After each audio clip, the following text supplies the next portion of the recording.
Hello, it's Charlotte Sister C. Farrell, host of Powered by Age, Canada's longest-running senior-led podcast that invites you to do what you love.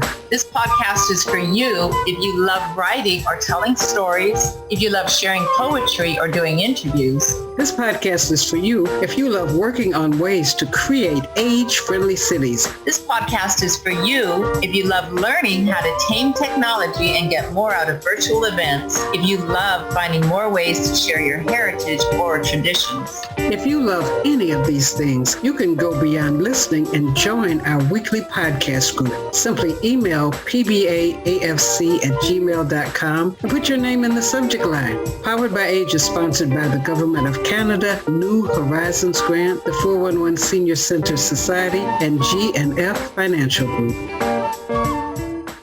Good afternoon and welcome to Powered by Age, Canada's longest-running senior-led podcast. Today is the whole month of May is Asian Heritage Month, and we're going to be having some essays, thoughts, poetry, and maybe even some music. I'm Charlotte Farrell, host of Powered by Age, and I'll just tell you a little thing about Asian Heritage Month. In Canada, it's a time to reflect on and recognize the many contributions that Canadians of Asian heritage have made and continue to make in Canada. Asian Heritage Month has been celebrated since the 1990s. In December of 2001, the Senate of Canada adopted a motion proposed by Senator Vivien Poy to officially designate May as Asian Heritage Month in Canada. In May 2002, the Government of Canada signed an official declaration to declare May as Asian Heritage Month. And over the last 2 centuries, we're acknowledging that immigrants have journeyed to Canada from East Asia, Southeast, Southern Asia, Western, Central, and Southeast Asia, bringing our society a rich cultural heritage representing many languages, ethnicities, and religious traditions. So it's a huge land area and many, many cultures. So today Yoshimi's going to have something special. Prafulla is going to share something special. Neall may have a poem. I might have a song. So we're just going to start with having the people that are on first introduce themselves. So we'll start with Yoshimi. Oh, dear. I hadn't really prepared. So if everybody can just bear with me while I kind of wing it, is that okay? Yes, that's okay. Well, right now we're just introducing ourselves, so it'll give you a few more minutes for your wings to unfold. Okay, unruffle them. Okay, my name is Yoshimi Nakano. I'm 77. I'm retired, and I'm a wannabe writer and poet, storyteller, and I'm 3rd-generation Japanese Canadian, and my grandparents from both sides, my mother's and my father's parents, came from Japan.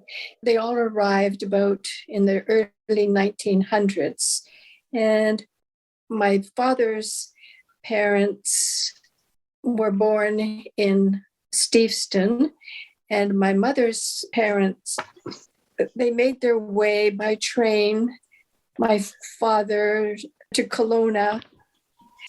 So they all met in Kelowna. My father and my mother, my father was born in 1915, my mother in 1924. They met by arranged marriage, and they were married in 1942. I was born in 1944, and we were very poor farmers. We worked in the orchards, my parents did, and it was a very, very tough time to be born and working in the Okanagan. There was a very small community of farmers who were Japanese, hardworking, very compliant kind of people. My parents weren't sent to the internment camps because they were already in the Okanagan. and we were restricted with curfews, and we weren't allowed to leave the town. But I had parents.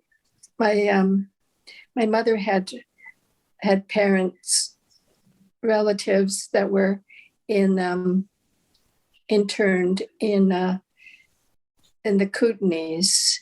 So it was a very, very challenging time for all of us. And my father would always bitterly say, we're just nothing but dirty Japs. We don't matter. We just are there to provide for the landowners, our labor. And so I was born in 1944, and I went to school in South Kelowna, which is up more into the hilly area, the rural area. And my brother and I started school a little bit later. I was 7 when I went to school, and my teacher, we were the only noticeably ethnic people, and we were the only students who were Japanese or any other nationality other than whites. My first teacher in grade 1 was Mrs. Foster. She was big and buxom and quite jolly, but she didn't know quite what to do with my brother and I. She said that I was born Yoshimi, but she said nobody would be able to spell my name or to remember my name. So she said, we'll give you an English one. And they called me Mary. And from then on, I was called Mary.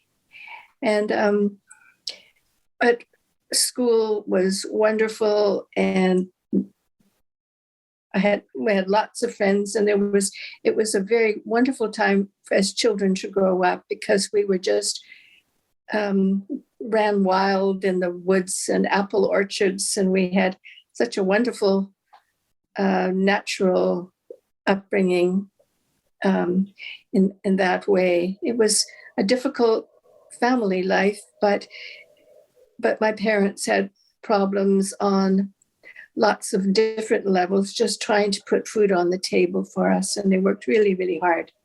But my father had a 1949 Chevy pickup truck, and it was, a working man's truck, but he was so proud of it, and we would go up and down the hills to all of the different areas, and go into town every once in a while. I was embarrassed about being Japanese. I hated it. I felt very out of step a lot of the time, and I hated to see my parents drive up to the school for PTA meetings and things, because their pickup truck was very primitive looking, and I hated to stand out in the crowd. So a lot of my time I spent feeling like I didn't measure up. But anyway, when I was 12, we moved from Kelowna. My father began his fishing career, and so we moved to Steveston. And for the first time, I went to high school, junior high, and there was a huge Japanese community in Steveston. It was a really seedy little rundown place where they had Japanese very primitive houses and huts and around where people lived, and then lots and lots of fishing boats.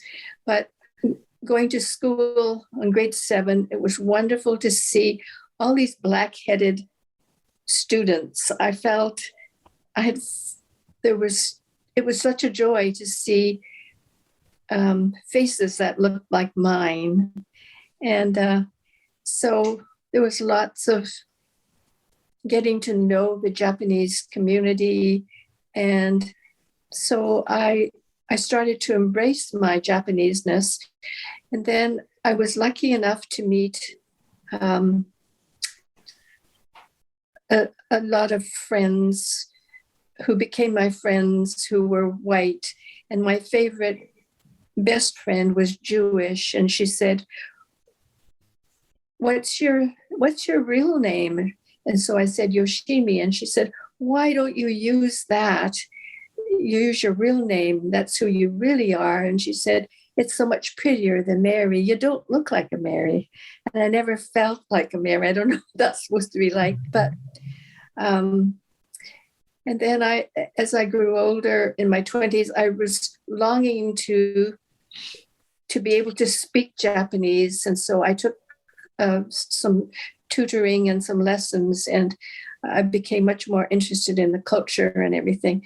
And so I've totally embraced my Japaneseness, and so that's my story. That's your story, and you're sticking to it. Yes. Thank you for listening. Embracing. How,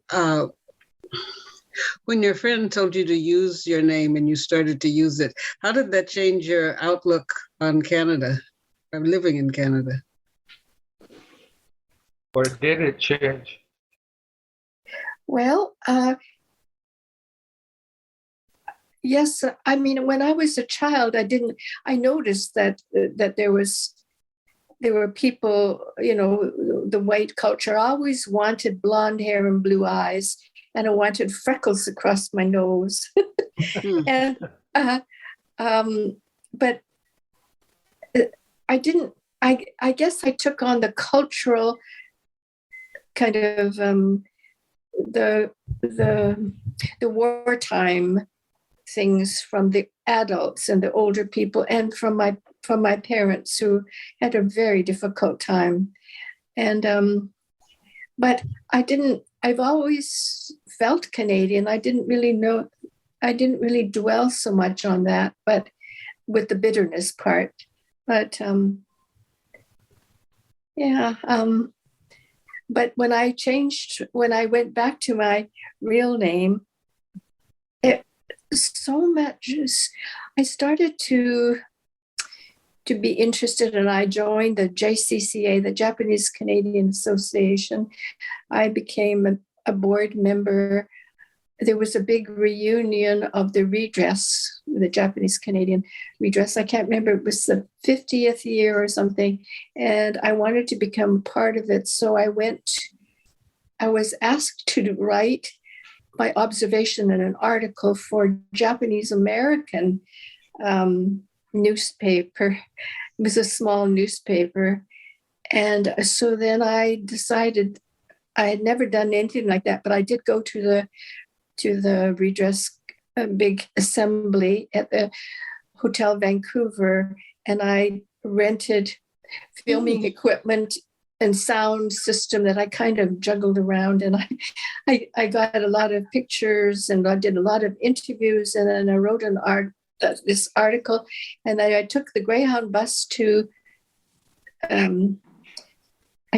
think it was somewhere. It wasn't Bellingham, but I can't remember exactly now. But then it was published with all my pictures. It was quite wonderful, and to hear all of the different people who had suffered during the war, the depression, and everything, and how I learned all their stories of how their properties, everything was taken from them, and they were shuttled off by train to the internment camps all over the province and to Alberta. And so anyway, I think when I started changing my name, and I was self-employed, and I was doing my Japanese massage shiatsu, and then I opened my own center and named it Shinsen Center. It was translated as Tranquil Forest.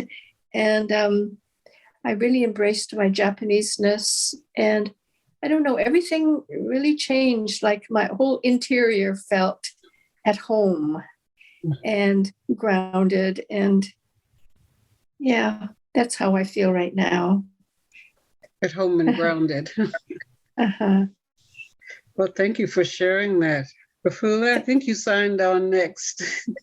Oh, okay. Hi, my name is Prafulla and I'm a retired special education teacher.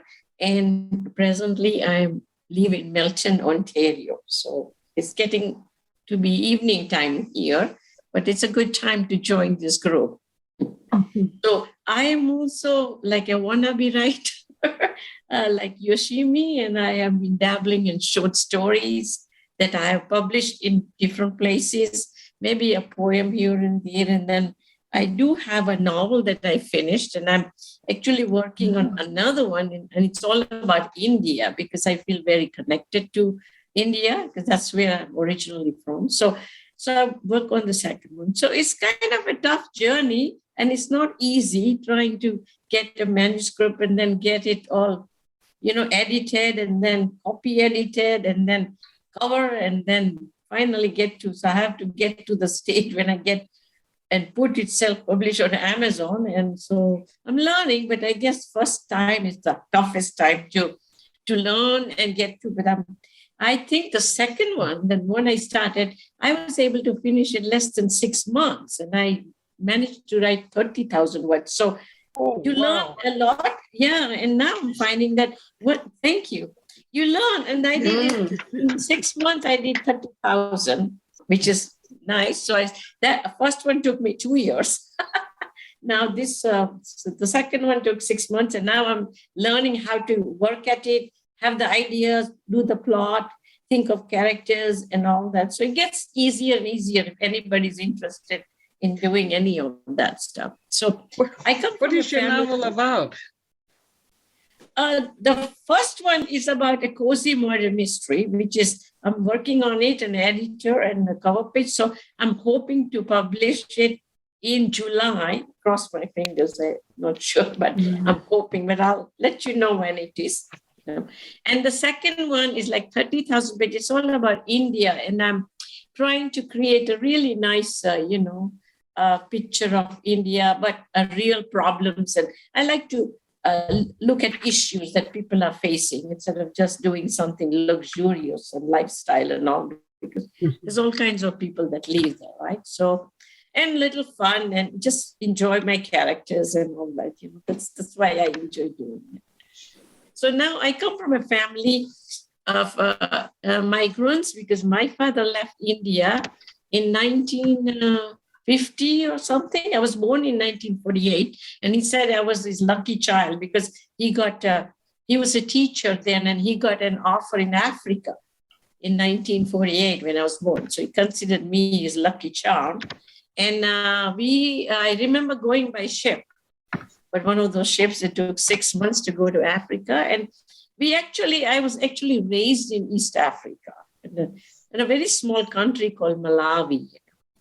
And then, but I was raised in the British system and learned all the British history.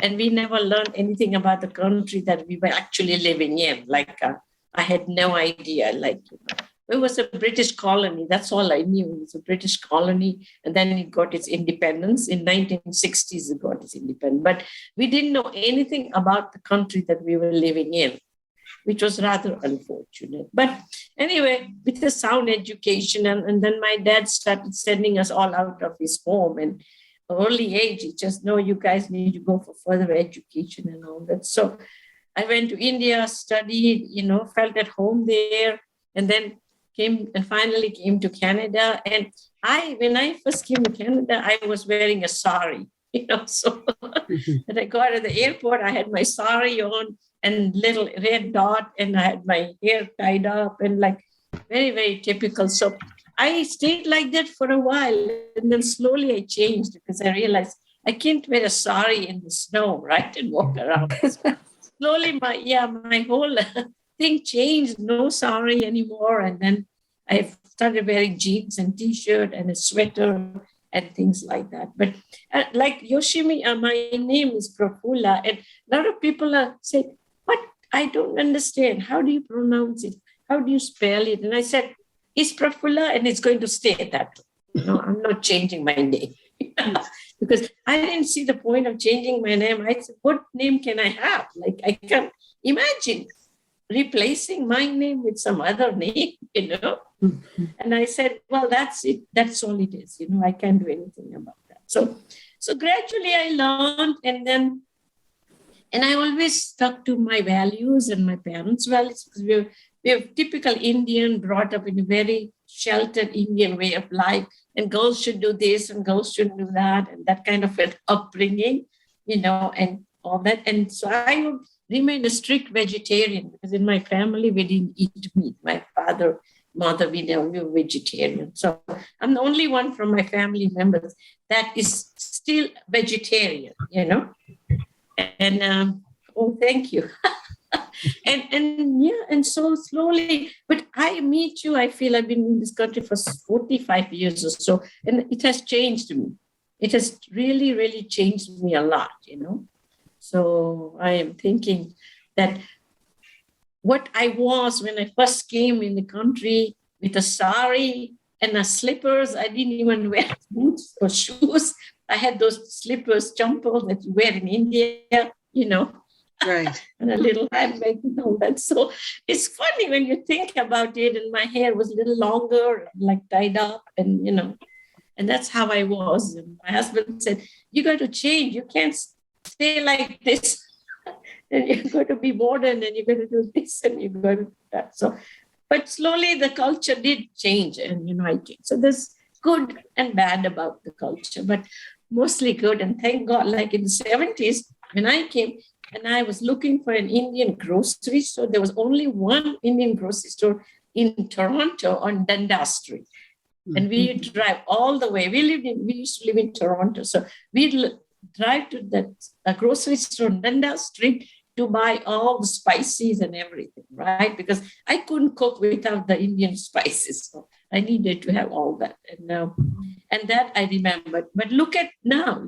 Look at now. Mm-hmm. The grocery store around the corner, everywhere, right? And there used to be one or two Indian restaurants in the 1970s. But now look at all the Indian restaurants. Japanese, Indian, Chinese, Mexican. Yes.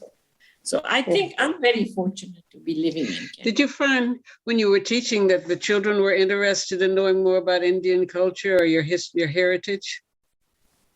Well, by the time I got into teaching, the classroom was full of Indian kids. It was like by the time I got into it, because I got into teaching a little later, because I had to raise my daughter. And so I made sure she went through university, and then I started teaching. So by that time, the kids were all mixed up, and they learned the, heritage from each other, because they go to cafeteria and there'll be Mexican and there'll be Chinese and there'll be Indian and there'll be, English food and so forth. So the kids knew all about it, by that time. So I didn't have to worry. When I started working, my first job was with the Bank of Montreal, and I started working as a telex operator. So I don't know if anybody remembers. Those are people that connected the calls. Was telex when they stuck in the cords to connect the calls? Yeah, it was. I was scared. I said, "What is it? You're going to be connecting to someone far away in China?" And I said, "How do I do that? Like, it scares me." It was connected. It was like a typewriter, and I got the messages from upstairs. And they say, you have to type this message and then press this button and press that, and then a tape would go through it. I don't know what it was, but it was a computer. I guess it was a computer, because that was my first job as a telex operator. I think that's kind of funny.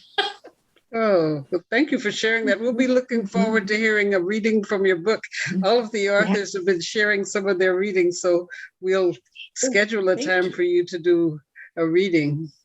Oh, that'll be so nice. And it doesn't feel real at all to me right now. It's like, I don't know if Neall feels the same way, but when you have your own words written, you feel they don't seem to have any weight or worth, right? So it's only when someone tells you, gives you feedback, then you think, oh, that's pretty good, Yeah. Yes.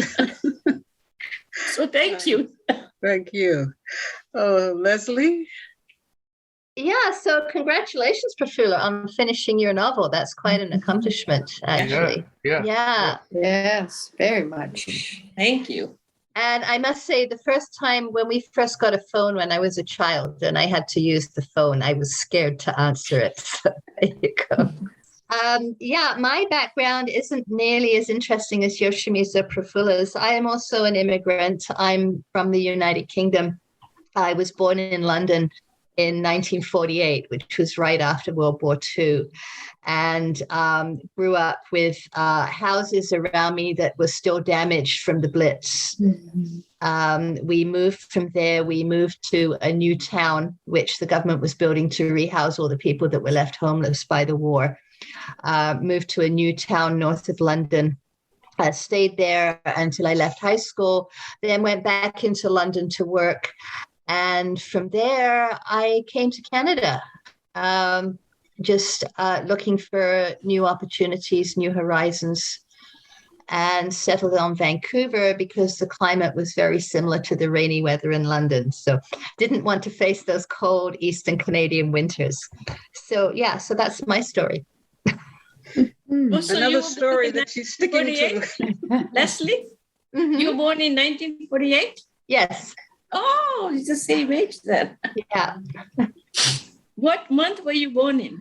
In June. How about you? Guess what? December 24th. Oh, okay. The birthday baby. No, Christmas baby. Gift to mother at Christmas time. Yes. So, Neall, what about you? Well, I have some interesting experiences that makes me multicultural. I speak Skoshi das. I speak a little bit of Japanese. Yoshimi-san. Nihonjin desu ka? Hi, Nihonjin desu ne. Hi. I also speak Japanese, a few words, Korean, a few words, Tagalog, a few words, and my favorite poem of all in the world is from the Mahabharata, the Indian Bible, the Bhagavad Gita. Yeah. I am the ritual and the worship, the medicine and the mantra, the butter burned in the fire. That's the most perfect description of God that I have ever read anywhere, and I've read lots. I speak Ukrainian. In fact, I don't know if you can see, but I'm wearing the Ukrainian flag today. Oh, wow. Oh, beautiful. Yeah. Yeah. I'm not Ukrainian. I just fell in love with a Ukrainian girl in high school, and I thought I could get accepted if I learned Ukrainian. So I went to the local church and said, teach me. So at one point in time, I could read and write because it's a Cyrillic alphabet, but that's pretty much gone now. And I want to tell you a short story that epitomizes the way I see the world. I was at somebody's birthday party right downtown Vancouver yesterday. I live in Burnaby. And on the way back, I came down the steps to catch the train home. And there's a young woman there sweeping up. And I said, excuse me. I know you don't have a very glamorous job, but I want to tell you thank you for making my world a clean place. I thought she was going to cry. Yes. Mm-hmm. Because I said to her, I really appreciate what you're doing. Mm-hmm. And I thought, I just immediately turned and left because I don't want anything more from her than to say to her, thank you. Mm-hmm. And that's how I view the world.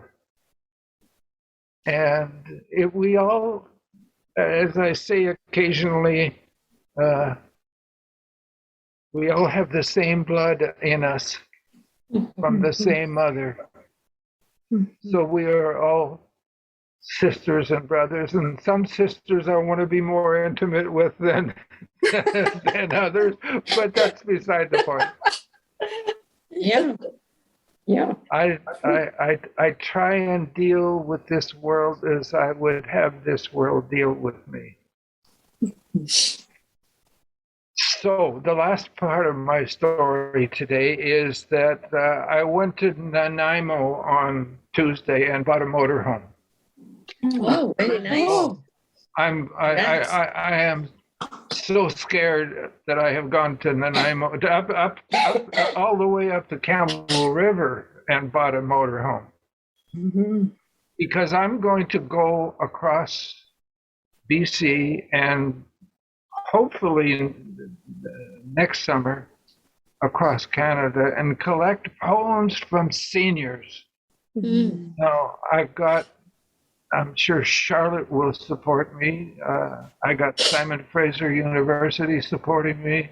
I think I have 411 supporting me, at least emotionally. And I'm now going to go get Canada Council to see if they'll give me a grant.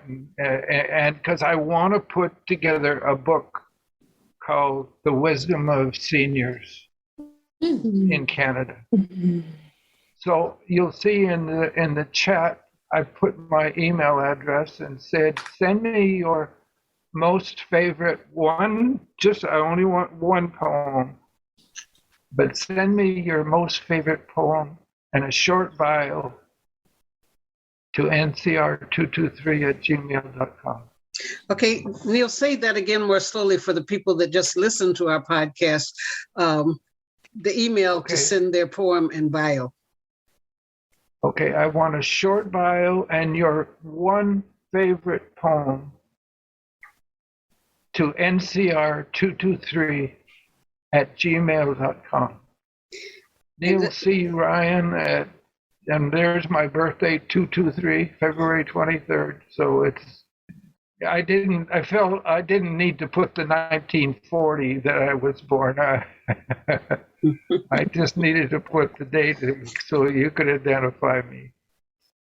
And is that the person's favorite poem that they've written or a favorite poem from anywhere? That they like. Oh, that's a really good question. I meant your favorite poem that you have written. Written, of course. Yes. Yes. Oh, okay. Thank you, Charlotte. I don't want to get a poem from Robert Louis Stevenson. I want to get a poem from you, which is why I want the bio with it, is so I can just put 2-3 lines of a bio. That's all. That would be nice. Yeah, thank you. Mm-hmm. We'll do that. So I have 3 poems today. They're all very short. One of the things I didn't mention is that I speak Chinese quite a bit. Mm-hmm. I'm mildly fluent in Chinese. I can carry on a short conversation. When I do business in China, I have a translator because I don't trust myself, and I use my translator when I do business there. But this is a poem. Meng Hao Ren was a poet in the 14th century, near the end of the Tang Dynasty, who was famous for writing poems of the natural world. And when I read this poem at a collection in Richmond 2 years ago now, all the people from China, and there were many, many, many, many people in the audience that were from China, they knew this poem. So it's a very famous poem in Chinese. and it's called Spring Morning in Chinese. So I'm going to read that poem to you when it's time. And then I will read the translation, which is only 4 lines. And then I would like to read my poem called Easter Parade, which is my response to a poet from the 14th century. And I thought that would really be actually quite beautiful to be talking to a poet from 500 years ago, 600 years ago. We can get in the time capsule. And yes, as we yes. are saying good morning again to the people listening on Suluau, speak up, listen up, act upon what you've heard. We're celebrating Asian Heritage Month, and through different ways, through poetry, through essays, through just our lives here, how in this country, the thing that Neall just mentioned, being able to just have a recognition that many people have contributed. There are people that helped build the railroads, people who helped build the buildings, people who've taught, people who've painted, and having a recognition of respect and just the willingness to say, I respect what you do. I thank you for what you're doing. But whether it's building the SkyTrain or sweeping the steps that lead down into the SkyTrain, that's one of the things that I think these Heritage Months help us to do, so that we do get an appreciation of how many hands have come together to build this country and are still reaching forward to make it greater and stronger, where people don't feel discriminated against or ostracized because they show and demonstrate their culture. And some things are so excited that people of other cultures love to hear the poems that were written by others. People love to hear things that are written by English poets, dub poets, Hispanic poets, Asian poets. So I thank you, and we're going to hear some music. What we're going to do for a minute is Qigong. We talked about when we sit and do these long sessions, our bodies get stiff. So thinking first of our hands, let's just hit the heels. If you put your heels of your hands under your face, like you're embracing your face, but then take them away and let's tap, tap, tap, tap, tap, tap, tap, tap, tap, tap, tap, tap, tap, and feel the energy going down into your shoulders. Just tapping, releasing as your fingers are flying, all those things that are just worrisome. We're just stirring them up and sending them somewhere else.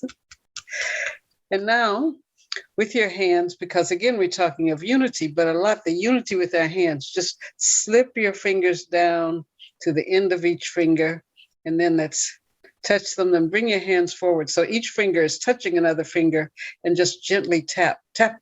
Ooh, got a chill down my spine. Tap the tips of your fingers. How does that make anybody feel when you're tapping the tips of your fingers? I feel it in my spine as well. Yes.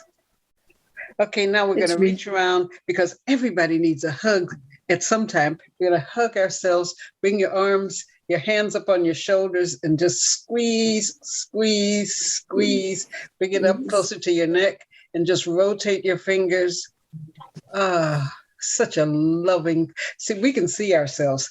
Those of you who are listening can't see yourselves, but we can see ourselves on the on the screen, and everybody's smiling, feeling this virtual hug, which we're sending to you, a virtual hug, as everybody embraces their heritage and the respect and love of heritage of people everywhere that's coming to Canada, and right at this time, the Asian heritage.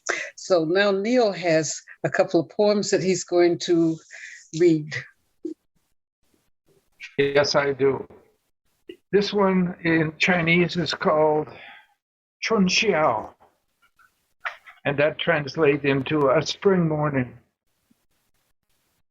Chun mian bu zhu xiao, chu chu wen qi niao, yi lai pan yu xian, hua lao xi dao xiao. The translation. I awake from sleep this morning of spring. Everywhere around I hear the tweeting of birds. I remember the night brings the sound of wind and rain, and I wonder how many blossoms have fallen. Meng Hao Ren was a poet in the 14th century, just at the end of the Tang Oh, Dynasty. say its name again. Meng Hao Ren. Meng Hao Ren is MENGHAL-RAM. RAN is in Neall.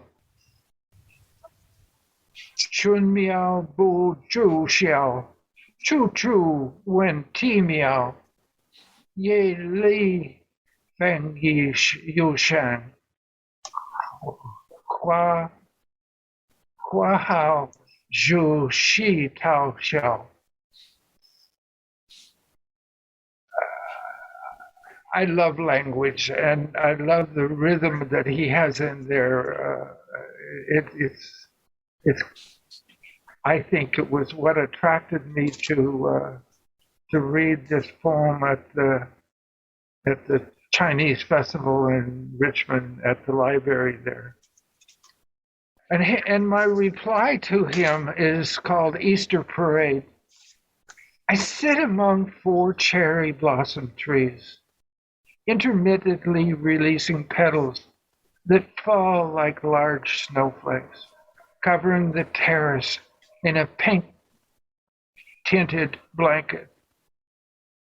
In my hand, I hold the ubiquitous yellow dandelion, full and bright in the sunshine.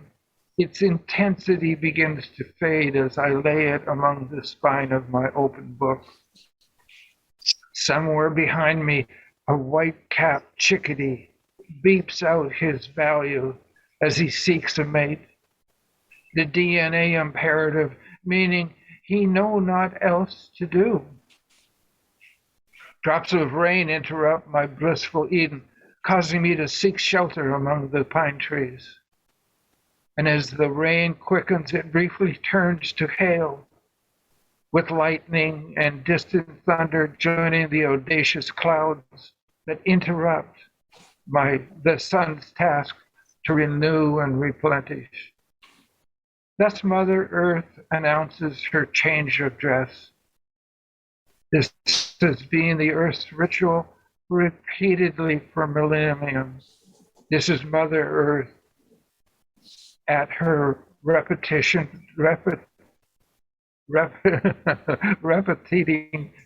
perfection. Spring is here, and life is renewed once more. It's beautiful. Yes, beautiful, Neall. Thank you. Mhm. I think it was phenomenal how something written 500 years ago inspired you to write something that was very contemporary. Yeah. Yeah. It's one of the other things when sometimes, I've done poetry workshops getting people to write poems and they said, but I can't rhyme. But, poetry doesn't have to rhyme. Yours, you can spend more time wasting on trying to get the words rhyming than the meaning. So I think what you demonstrate in yours is getting the meaning out, the feeling tone, I focus on the emotion of the experience, not on the how can I make the words rhyme. So my brother, before he passed, he said, "You don't write poetry. Nothing rhymes." Oh yes. I've had people tell me that. Well, I don't understand. You say you write poetry, but it doesn't rhyme. But then in turning the key to unlock for people to write poems, people are always so delighted at what they write when you sit down and just say, let flow what's on your heart, let your emotions flow. And then they say, I wrote a poem. So thank you, Neall, for writing such a moving poem. You see, someone else bring something. I went to public school with Baba Yoshika. That's my mother's name. And I never knew anything about the war and all this stuff, but I was living in Toronto at that time. So he was just a shy young boy who was a good baseball player because he was my catcher. Yeah, we're everywhere. It's lovely. I'm wondering, does anyone else have more to offer? Lesley, you're fluent in Japanese, aren't Well, you? not fluent, no. I'm actually illiterate also. That's a long story. So, I actually did study Japanese for 2 years, never learned to read and write, and went to Japan for a month. I'm actually currently writing a memoir about that trip. I'm just wondering if I could read some haiku that I wrote. Mm-hmm. Yeah. That I've put into my memoir. I'm just trying to find them. When we were there, we stayed with a friend that she taught English in Japan. She was a Japanese lady. And we met her in Canada, and she invited us back to stay with her. And we stayed with her in a small town called Tateyama, which is northeast of Tokyo. And she introduced us to many facets of Japanese culture. And she took us to, it was sort of a nature reserve called Nambo Paradise. And it had a butterfly garden, it had birds, it had it had greenhouses with tropical plants in it. It was absolutely lovely. And I was sort of inspired to write some haikus when I came out of there, based on things that I saw there. Clear loquat jelly, souvenir store sample, tastes like papaya. Baby marmosets, tiny hands and shining eyes, adorably cute. Searching for honey, brilliant scarlet inco birds perch on my hands. I dream of nature, images swirling like wings, butterfly magic. Thank you. I love butterfly Beautiful. magic. Thank you for taking us to that garden.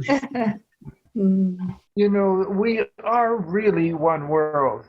I remember I speak a little bit of Polish, and I was in an airport in China, and a Polish guy and I found, using our broken English and broken Polish, we found where we needed to go to find our exit.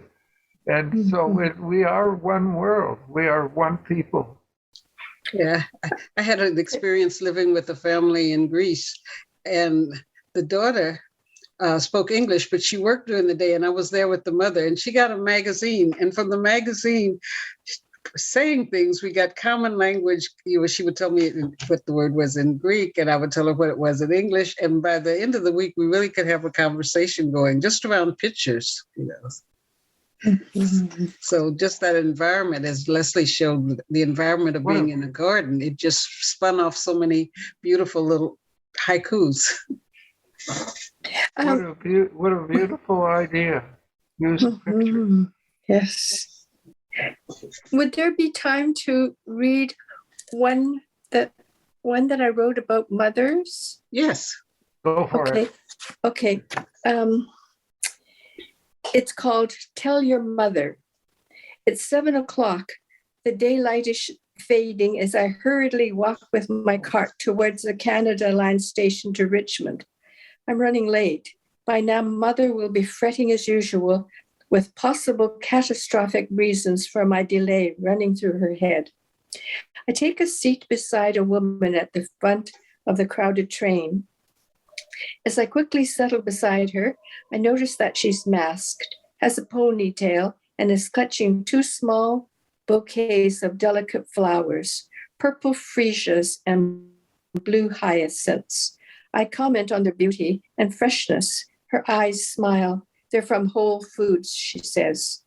We get off at the terminus station across the street from the Richmond Centre Mall.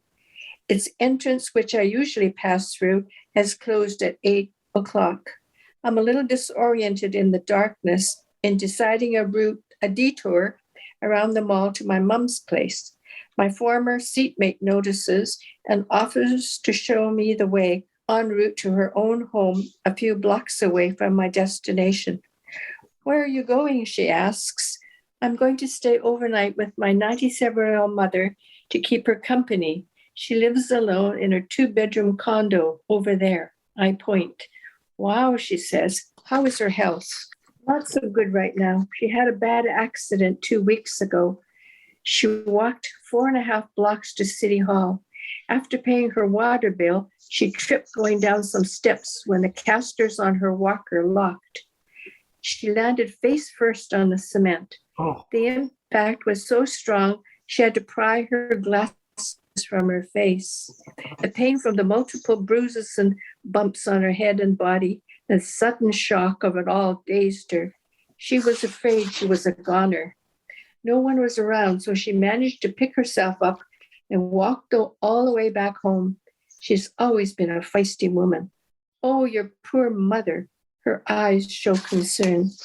I'm curious about your accent. Where are you from, I ask. I'm Japanese Canadian, 3rd generation. I'm from Russia, she says. Immediately, I wonder if my question may have been intrusive. I'd heard there are Russians who don't want to admit their ethnicity during these sensitive times. So I ask, do you have a mother? Yes, a wonderful mother in my country. I am so lucky. I have a wonderful husband, too. He brings me flowers all the time. Are you a mother, I ask? Yes, my son is 10 years old. Isn't he lucky to have a mother like you? We're walking in the customer parking area of the mall where our paths will diverge. Standing under a bright lamp in an otherwise dimly lit area, I'm able to see her blue eyes and the crow's feet evident at the corners above the mask. Her shining gaze is so direct and loving. You have such beautiful eyes, I say. You tell your mother she did a good job with you. She's taken aback and gives me a warm hug. We are reluctant to say goodbye. I hope we meet again, she says. Then gently, I have a gift for your mother. I only needed 1 bunch, but I got 2. I guess these were meant for her. Tell her to get better soon. It's my turn to feel surprised. We hug again as she hands me the purple freesias. You tell your mother she did a good job with you. Wow, that's beautiful. Lovely story. Yeah. It just demonstrates how stories give us such a feeling of culture and attitudes, and also opportunities to show acts of human kindness. At this time, mean speech has gotten such a place that there are companies now using the hashtag human kindness. And so if you have a story, a poem, or anything, and you share it and you put that hashtag, more people who are looking to hear and express themselves kindly. So your story, we are hashtagging human kindness. But thank you for sharing that. Thank you, each of you, for sharing. And it's just a wonderful example of how looking at heritage doesn't make us apart. It gives us more ways to see how we're together and see other ways that we can just make ourselves feel good on an afternoon or a morning, learning about specific cultures, but also learning about how things written by somebody in one culture might have influenced somebody else in another. And no, I'm not trying to talk. Charlie, can you tell our audience how to get on Spin? I have 4 poems and at least 2 short stories on CFRO. No, wrong station. CSFF, SF. What's Simon Fraser University? What's their radio station? Okay, it's CJSF. Yeah. .ca. DJ Simon Fraser, yes. Yes. How do I get on Spin? Oh, you just like you go into the internet to type in something, you just, after the HTTP, you put cjsf.ca, and that takes you right to the website. Okay. And then on my show, the 10 a.m. Salua show, you just click listen live. So you can start at any time. When you go to the station, there's a little place over to the right that says listen live. So you could join in a little before this program begins, and you can continue on, because after Luau is always Democracy Now! That lets you know all over the world what issues there are that you can act upon. But yes, just there's another way I'll put in the chat to listen to all of the different times that our show has been played into Powered by Age has been played. You just go to cjsf.ca/contents/SISTAC. And then there'll be a listing of all of the shows and a link where you can listen to all of the shows for the year. SISC. TAC, like Sister C. SISTAC. Yes. Gee, I wouldn't know who Sister C is. Yes, I'm Sister C. Okay, well, thank you again. We will see you again next week at 1:00. And next week, we have a special guest. We have Greta, one of the curators for the Museum of Anthropology at UBC. There's a new exhibition from Mexico there. It is for people who want to see the way artists have made images, ways that they have encouraged people to protest things. It's a beautiful exhibition opening tonight. And next week, we're going to have one of the curators as our special guest. So I will see you again. Thank you so much for joining us today. Thank you, everybody. Thank you, Charlotte. Thank you. Thank you, Charlotte. Thank you.